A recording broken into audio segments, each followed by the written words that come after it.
Welcome. Good to see everyone. As it says there, so James Martin, not the celebrity chef. You'll be sad to know that this isn't me telling you how to make a perfect, I don't know, pie or something. It's me talking about finances. I work at a company called Parallel Wealth Management, and there's some of the beautiful people that I work with. We have been in existence for over a decade now, and we've got 1,200 clients. And I make up the half of our team, which is the advisors, and then the other half of the team is the support office staff that make sure we do everything correctly and everything gets done.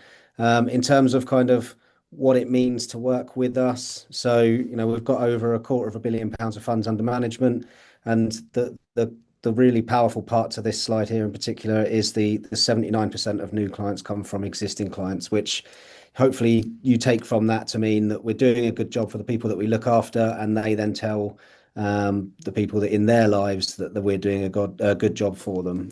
In terms of the kind of process that we go through, it's a service that suits you, and it's going to start with a conversation to understand your goals and objectives. There's no point me building a financial plan if I don't understand what the goal is, because it'll either mean nothing to you, or what I think won't mean anything will mean everything to you. So we're understanding that. It means that we can then create a clear plan that works for you. And then post the kind of inception of what we do, we put everything together. And then every year we get together and we review the plan. We make sure that it's still aligned to the goals. Are the goals still relevant? Are they still what's driving you? And make sure that it's going to achieve what you want it to achieve. And working in the background, Parallel Wealth, we are a partner practice of St James's Place, which is the largest wealth management company in the country. Looks after £220 billion of funds under management. And if you took, has over 1 million clients, and if you took in the rankings in terms of funds under management, we're number one. 2 to 7, added them all together, they'd still have less in terms of funds under management than SJP. So they are a big beast that we can then call on for their expertise. And then we manage the actual individual relationships with our clients to make sure that they're getting personalized financial advice. And what financial advice means, it starts with the kind of 3 pillars that we have there. So financial protection, which is insurances. So, whether that's your mortgage, life cover to cover the mortgage should anything happen to you, income protection, if you were to become long-term unable to work, and your bills don't stop just because you're not working, especially if you're self-employed. What does that actually mean for you? How are you going to pay your bills? Well, there's things we can put in place there. Once you have that kind of baseline, that foundation, then moving more into kind of managing cash and borrowing, so mortgages, specialist banks and lending. And then, what I spend the majority of my time looking at, which is building and preserving capital for people. So that is investments, that is pensions, and with the government doing everything they can to take all of your money, ultimately, trust planning, trust and estate planning, so that you don't have to hand over 40% of everything you've ever earned when you do pass. Oh, so that kicked me out. Oh, there we go. In terms of kind of some of the areas that we do work in then, so, that's just a snapshot of all of the companies that we work with. So within St James's Place that we are a partner practice of, they create a panel of providers and fund managers that we work with. And that gives you a look to who we are working with. So when it's, a mortgage, we're working with Barclays, HSBC. It's all of the kind of big hitters that you would expect. One of the slight differences with St James's Place is they don't have their own fund managers. So we don't have the kind of conflict of interest around me recommending that you be invested in a certain way because SJP have the fund manager and they would want me to do that. That's not how they work. They outsource all of that. So they go to the market, look at the best fund managers and employ them. They select them, they monitor them, and ultimately, if they need to, they change them if they're not performing how they want them to perform. What I thought I would kind of focus the presentation on is a little bit about reminding you of where we sit post the budget in November, and then a little bit of this tax year end is approaching, so things that to kind of take account of and understand. So all of the income tax thresholds for everyone frozen until 2028. They call that a stealth tax, where every year, hopefully, your earnings are going up. Well, by freezing them, it just means that more people are getting sucked into the various brackets to pay more tax. So, the personal allowance, £12,570. So the first 12,570 that you earn is 0% tax. And then everything over that is then taxed. So depending on how much you earn, from 12,571 up to 50,270 is at the basic rate, and that's a 20% tax. And it goes up to 40, and obviously the additional rate, 45% on anyone earning over £125,141, which is an astronomically high amount of tax that everyone has to pay, especially when you compare it to some of our European brothers, and especially across the pond. They're not paying quite so much in terms of tax. For corporation taxes, then, so a lot of business owners that we're interacting with, when your earnings are under 50K, your corporation tax sits at 19%. And then anything over 250K in terms of earnings, it's 25% of corporation tax. And then anything in between, it's a sliding scale between those numbers, increasing as your profit goes up. Capital gains tax. So about a year ago, last budget, it changed from 10% for basic rate and 20% for higher, where now it's 18% for basic and 24% for higher and additional tax band tax residents. So important to note here is you get £3,000 a year that you can. So if you sell something, you make a gain of £3,000, you don't have to pay tax. And obviously capital gains, there's no, if you're selling residential property, if you're selling a second home, so if you bought a house or a flat, a buy to let, you sell that, you have 60 days to report that to HMRC, and pay that bill, anything over that £3,000. So, that's a pretty speedy turnaround for the government. ISAs, there was lots of talk in pre-budget about the levels of investment that you could do. So £20,000 for a stocks and shares ISA, and 6th of April 2027, you'll only be allowed to put in £12,000 into a cash ISA.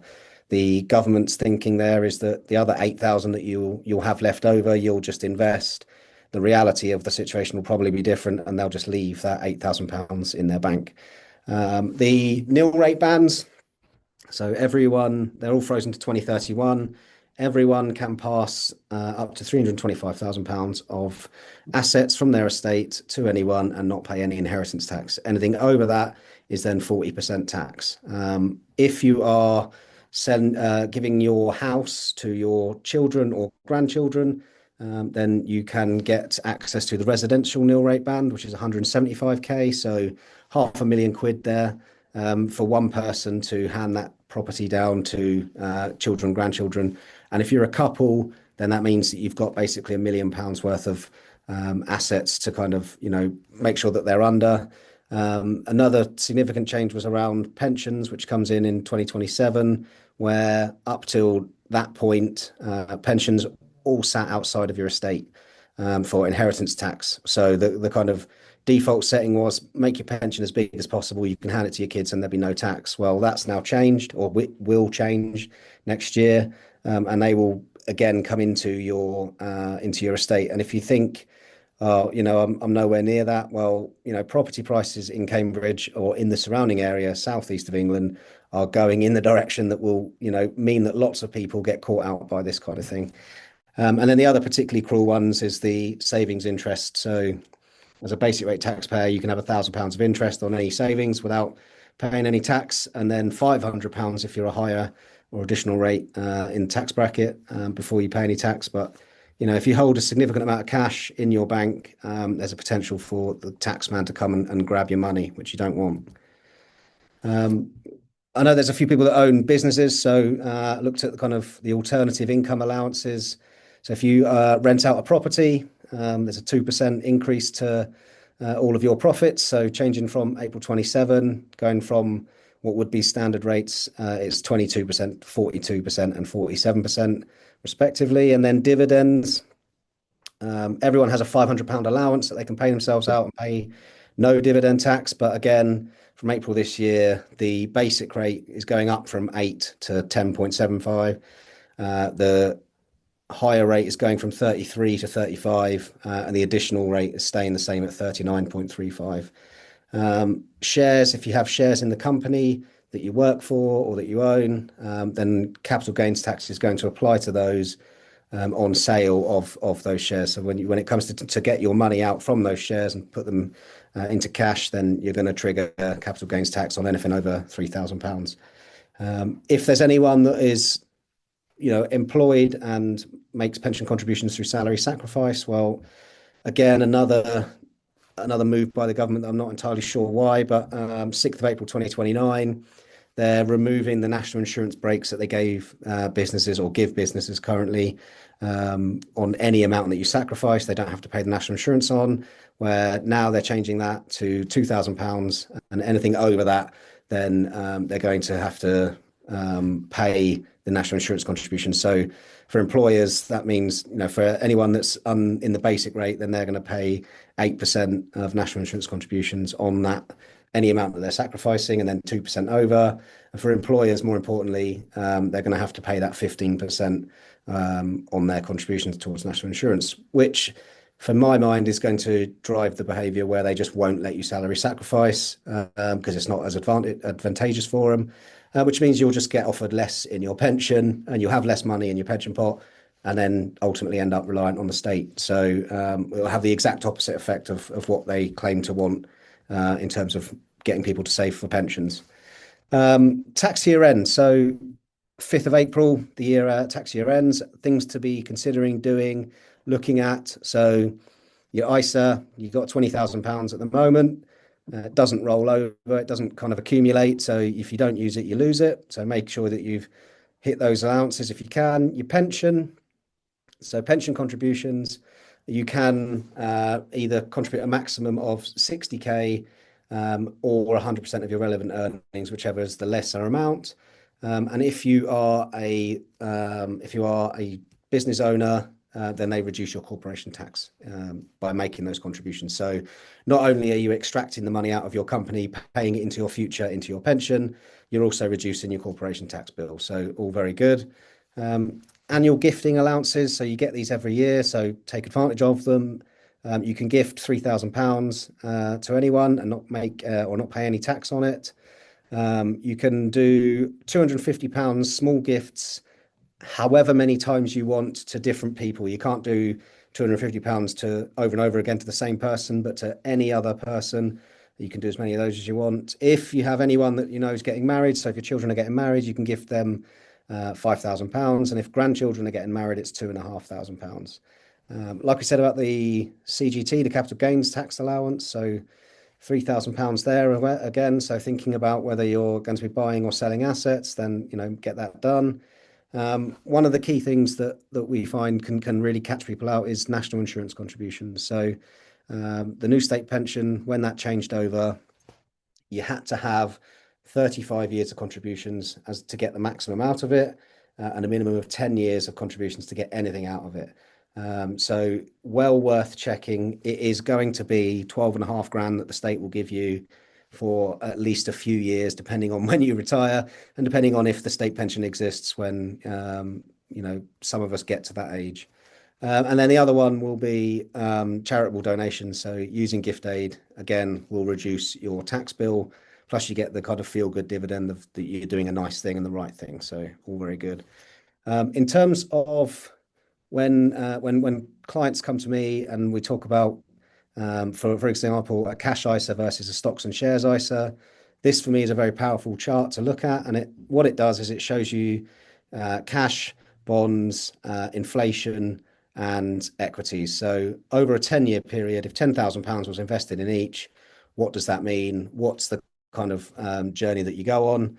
So for cash, 10 grand coming in here is ultimately ending out with just a little bit more than 10 grand at the other end. And bonds are have historically up till 2022 outperformed cash and outperformed inflation, but in recent terms have dipped down and are kind of similar to cash. And then the blue line here, which is the enemy of everything in terms of growth, is inflation. So obviously as it's got worse and worse and worse for everybody. And currently sitting at 3%. Lots of information around how it was all going to get much better, and then Trump invaded Iran, so may not get better anytime soon. But the kind of equities line, yes, it's significantly more volatile, lots of ups and downs. But over that 10-year period, 10 grand all of a sudden, in the high before Donald Trump's tariffs came in here last year, was over 30 grand. And even with the tariffs and their effect, still over kind of 26, 27 grand. So significantly outperforms cash, bonds, and does beat inflation. In terms of kind of, what I can do for you, it's the tailored, bespoke, individual advice, understanding what is your goal, what is important to you. Well, let's make that the kind of center of our focus. I spend a lot of my time consolidating pensions. Lots of people have lots of pots, don't know where they are, don't know where they're invested. They're invariably not very well invested. So we bring them all together and look after them properly. Lots of estate planning, obviously, with inheritance tax being on everyone's minds at the moment. Tax efficiency is where we kind of can really add value in making sure that you make the right decisions in terms of tax at the right time, so that you either reduce your exposure to tax or you take advantage of a break. Retirement planning, so understanding when you want to retire, can you afford to retire next year, the year after, now, what does that all look like?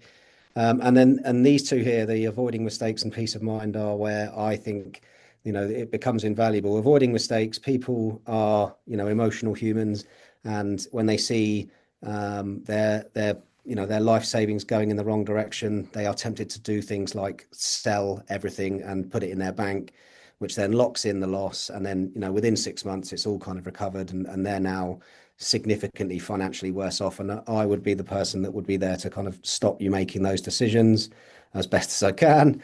And peace of mind. So lots of people, when I talk to them about retirement, they have no idea what they're going to do, how they're going to fund it, can they afford to do it?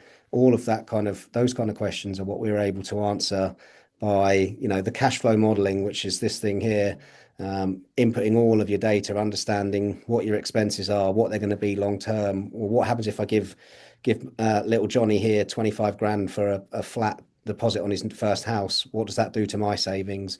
All of these kind of things all feed back into this kind of peace of mind piece here. And then that would be it for me. Any kind of final questions, queries, concerns?